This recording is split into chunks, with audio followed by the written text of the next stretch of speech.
Cam Neely and the Boston Bruins tried to change the narrative in terms of the Jeremy Swayman contract stalemate on Monday, but have they permanently fractured the relationship between the two parties?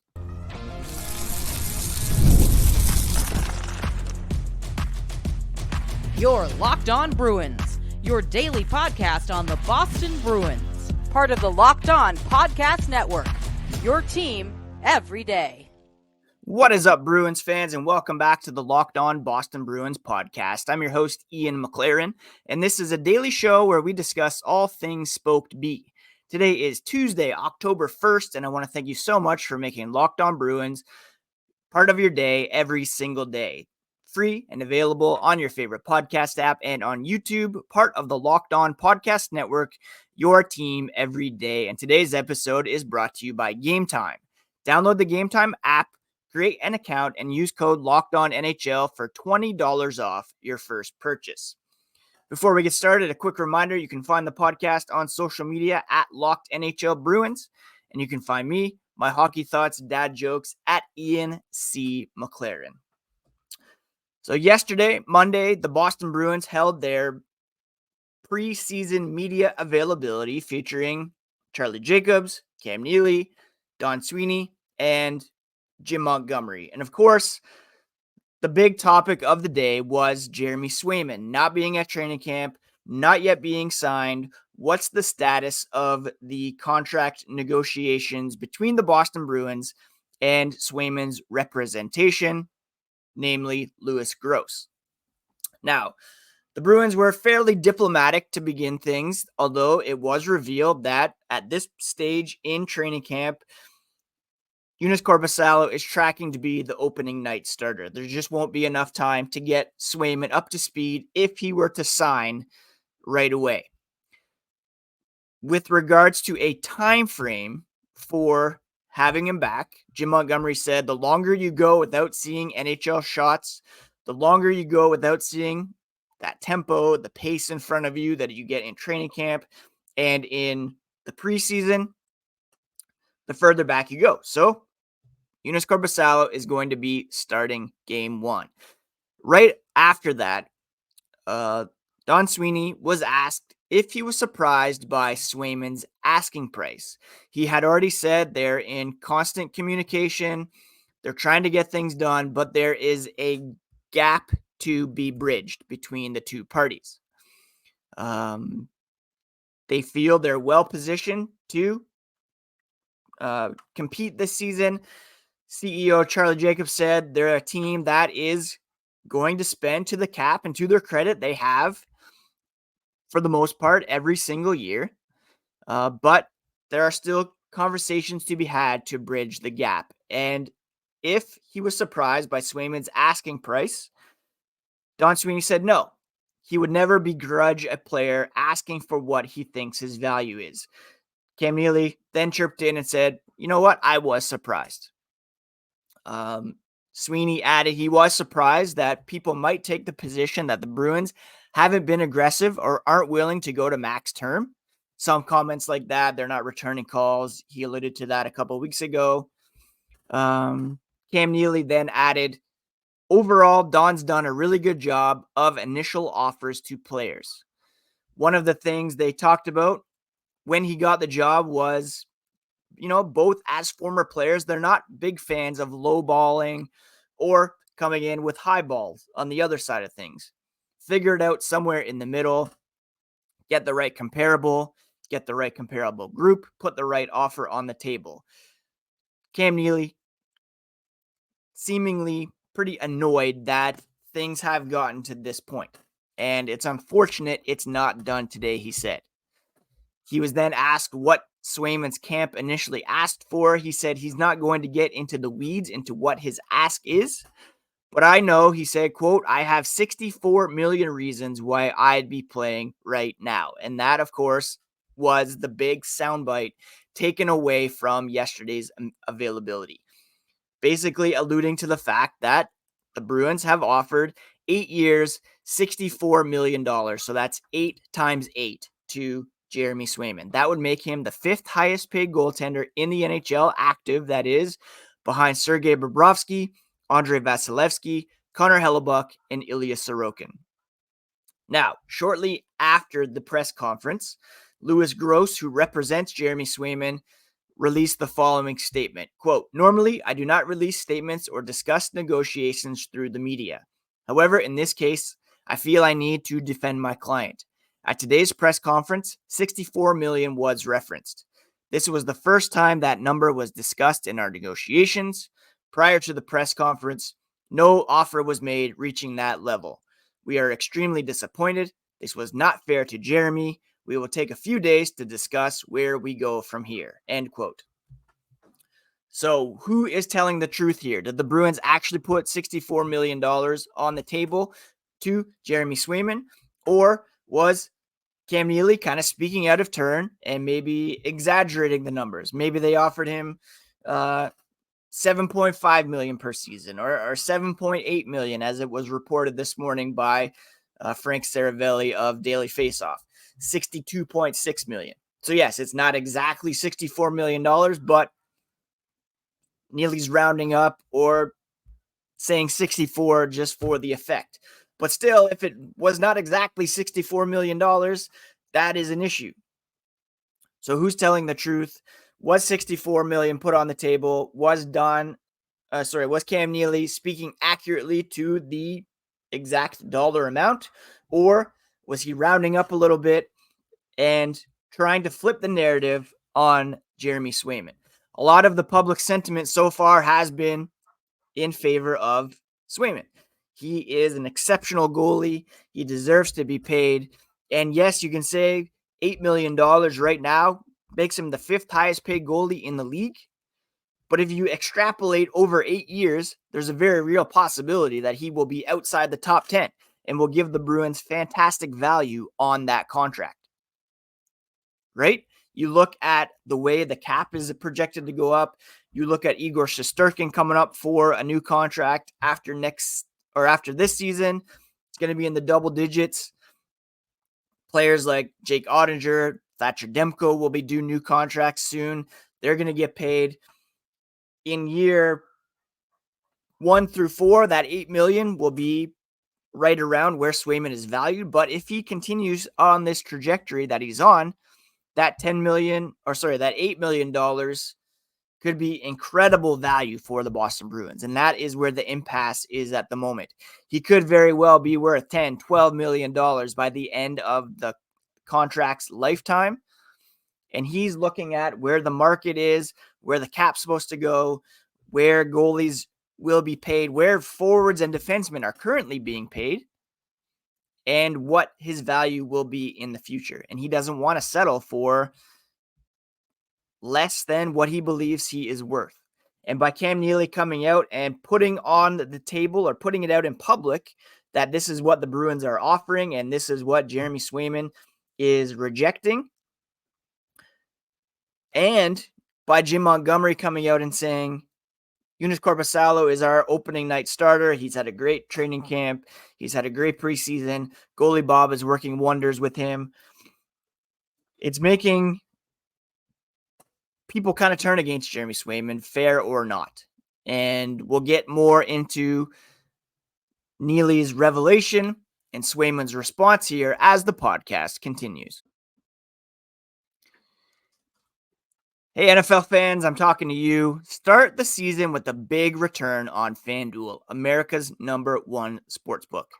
When you're watching the games on a Sunday, you get a hunch in the middle of it. You can check out the latest stats, view live play-by-play, and so much more on the same page where you place your bets. You can get started today with $200 in bonus bets guaranteed when you place your first $5 bet. All you need to do is go to FanDuel.com, check out, say, the over-under for total points for the Boston Bruins this season, which is set at 97.5. Put $5 on the over if you're confident they're going to be better than projected, or maybe you want to put the $5 on the under because you're not sure about the goaltending situation. Either way, you'll get $200 in bonus bets guaranteed when you place that first $5 bet. Again, visit FanDuel.com, America's #1 sportsbook.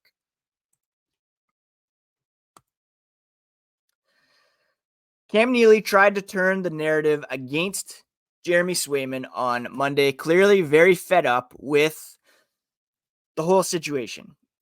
And again, he said he was surprised about Jeremy Swayman's initial ask. It was reported that it was somewhere around $10 million, or at least he wants to be paid in the same neighborhood as Charlie McAvoy. And you can easily argue that maybe he's not as important to the team as a Hart Trophy candidate in David Pastrnak, but certainly in the same area code as a Charlie McAvoy in terms of importance to this team now and moving forward. I've said it so many times. It's a chicken and egg situation here with regards to Jeremy Swayman. Yes, he's only played 43 games max in one season. Yes, he was paired with a Vezina Trophy winner in Linus Ullmark and has not had the opportunity to play a full season. That was one of the reasons Don Sweeney said again on Monday in terms of why they made the trade for Joonas Korpisalo, or traded Linus Ullmark to the Ottawa Senators. They made a decision to chart a course. Both goaltenders had asked to play 55 games, that being Ullmark and Swayman. That's not possible if you're playing on the same team, unless you're playing in Brett Ritchie's NHL where there's more than 82 games.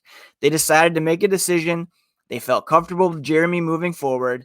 They knew the likelihood of a return was going to be in terms of discussions they had around the league on Linus Ullmark.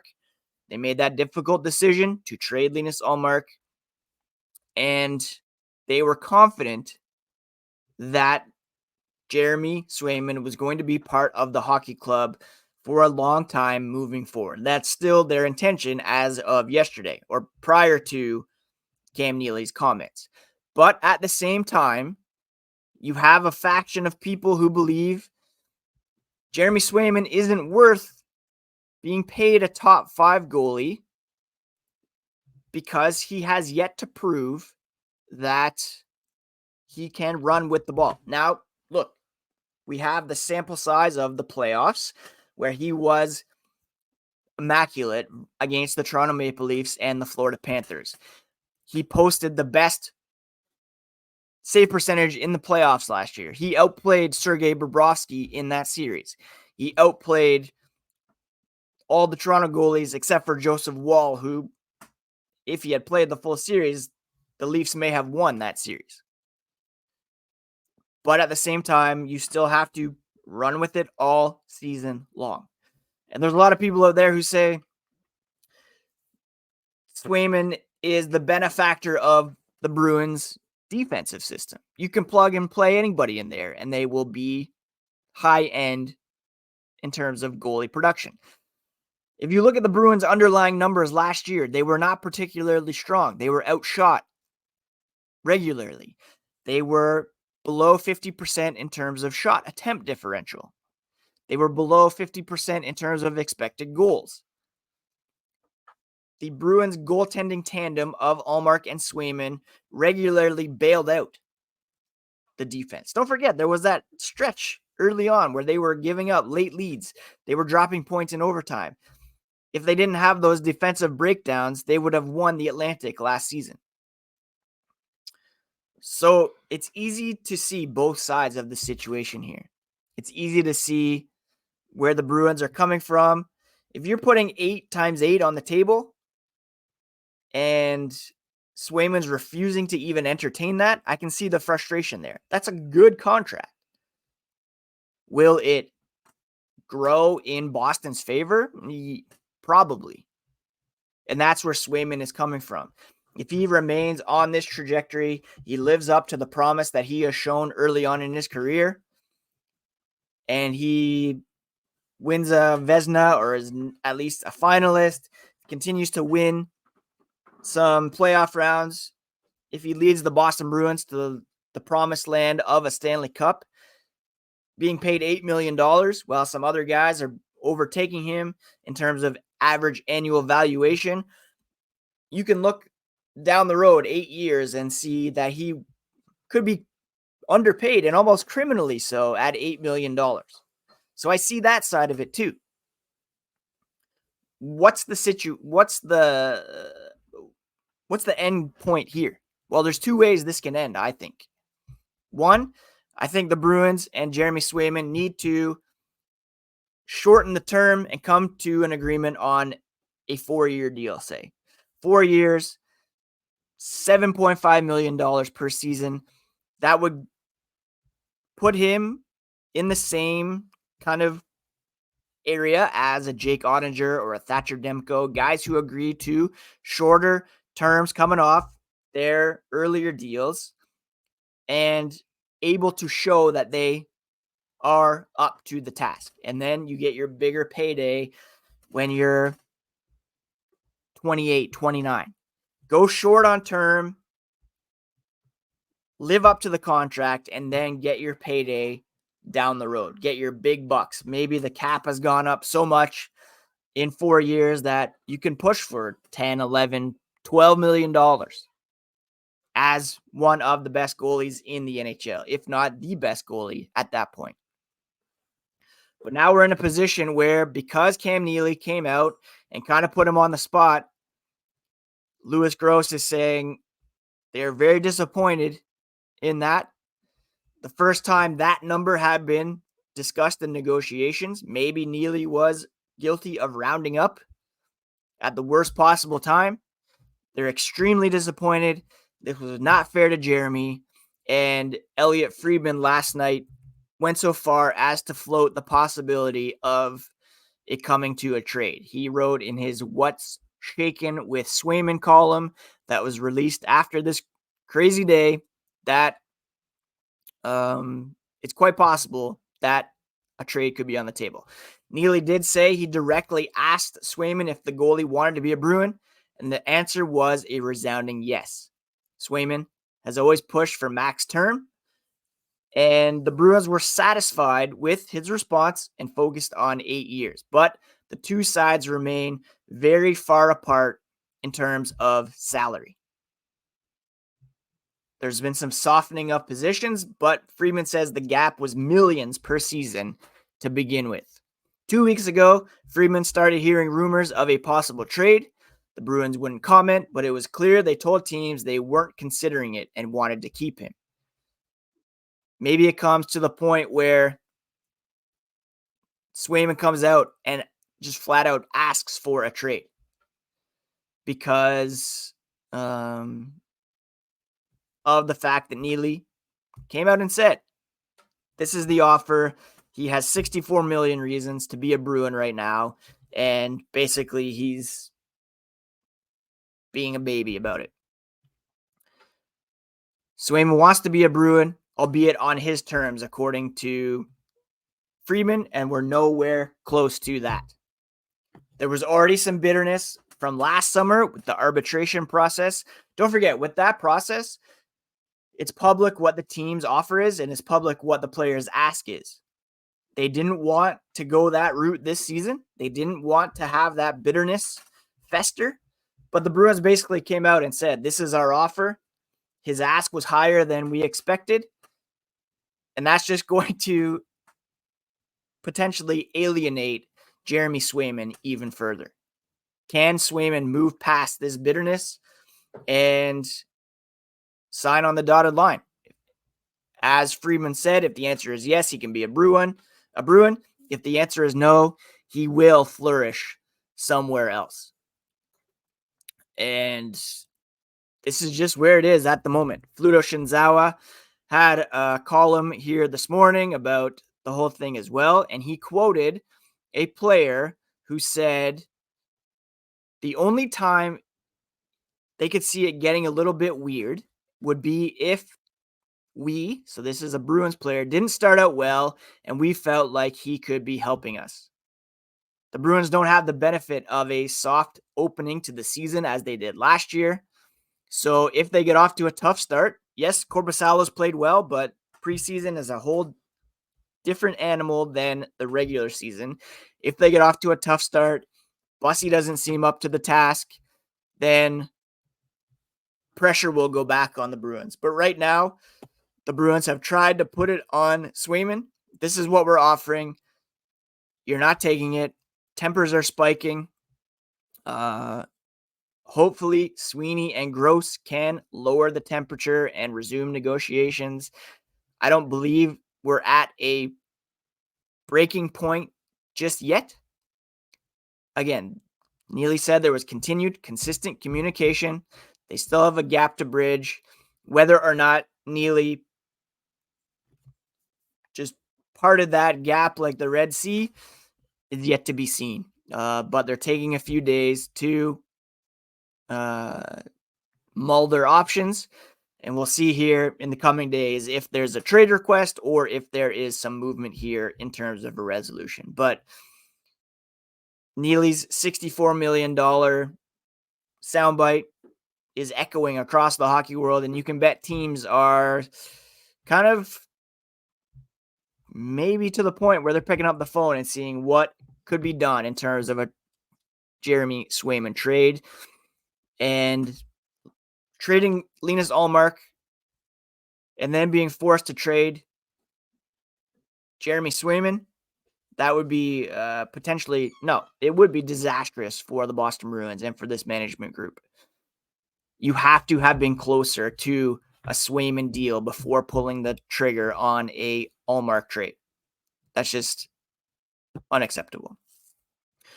Anyways, there was more talked about yesterday as well. We'll touch on Fabian Lysell being sent down and a contract extension for Linus Ullmark here as the podcast continues. Sorry, Jim Montgomery, not Linus Ullmark. The NHL regular season begins next week, and there's no better place to get your tickets than Game Time. Game Time has a new feature called Game Time Picks that makes getting tickets for your favorite live events even easier. Game Time Picks filters out the fluff to show you only incredible deals on great seats, so you don't have to waste time searching through thousands of tickets. You can get a panoramic view from your seat so you know exactly what to expect when you arrive at the arena. And Game Time ticket coverage means your purchase is covered with the most flexible customer service policy in the ticketing industry. Take the guesswork out of buying tickets with Game Time, whether it be for hockey tickets, comedy, theater, or a concert near you. Download the Game Time app, create an account, and use code LOCKEDONNHL for $20 off your first purchase. Terms do apply, but again, create an account and redeem code LOCKEDONNHL for $20 off. Download Game Time today because what time is it? It is game time. Now, over the weekend, the big talking point around the Bruins was the demotion of Fabian Lysell to the Providence Bruins training camp and a seeming end to his audition to be in contention for the second line right wing process. Now, Don Sweeney did not necessarily close the door on him and even some other young guys like Georgi Merkulov. He said camp is not over with, and in all likelihood, they're going to evaluate after tonight's game what the lineup for Thursday, which is a preseason game in Quebec City, and Saturday's game against the Washington Capitals in terms of lineup options. Jim Montgomery had previously said they usually reserve the final preseason games for the guys who are projected to be in the lineup. So it's encouraging that Lysell could be in contention to play one of those games and therefore could be getting another look. It's not the end of his quest to be in the opening night lineup. And the same with a Georgi Merkulov. These guys were sent down, but it's still possible that they could get some action. There was a bit of a lull here for the Bruins in terms of preseason action, so they wanted them down in Providence to get some more big-time reps. Started with that team. Look, in all likelihood, he will be in Providence to begin the season, but the door is not closed, and it's not as black and white as we had first suggested or believed based on those announcements the other day about demotion. There are still questions, however, about his overall game. The consistency piece, Sweeney said, everybody sees the skill set that Fabian has, and they're still excited about it. But they have to allow him to fill in the gaps in terms of building a team game that Monty feels is a big part of what the Bruins need to have success. All young players go through that process, but he'll get another opportunity, and hopefully he takes advantage of it.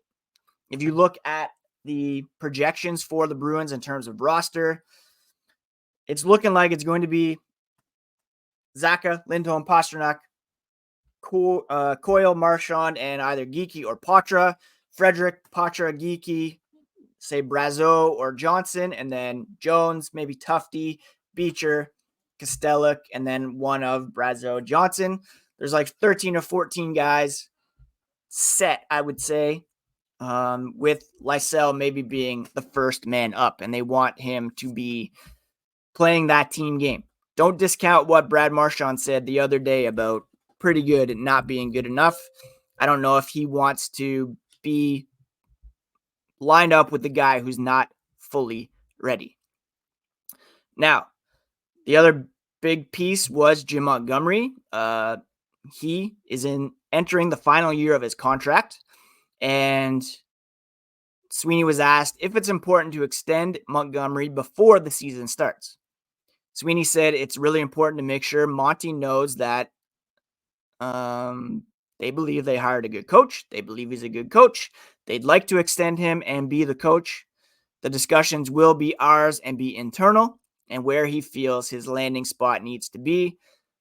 But it's important for him to know what their intentions are. So it seems as though, barring complete disaster to begin the season, Montgomery will be extended. Doesn't seem dependent on what his future is or what the Bruins are able to achieve this season. They believe he's a good coach and that he will be around moving forward. So those are the two bits of important news that came out of yesterday. One other thing, of course, Tyler Johnson's PTO. They're still evaluating it. Lindholm not quite ready to play tonight, so Tyler has some versatility to his game. He can slide into the middle of the ice, and Johnson's in competition with several guys. They're continuing to evaluate it. But like Andrew Raycroft said on the podcast last week, they don't bring in a guy like Johnson if they don't intend to have him as part of the team. They're looking for the cap situation to shake out, whatever roster moves they make, guys put on waivers. Mark McLaughlin already put on waivers. He cleared. That contract is in the AHL now. There will be some others like Patrick Brown, Vinny Lettieri, etc. So once those decisions are made, they'll be able to extend an offer to Johnson, of course, hopefully keeping some money for Swayman as well. They've also had conversations with regards to Trent Frederick, Morgan Geekie, and Brad Marchand about contract extensions. So perhaps we'll see some news in regards to that as well.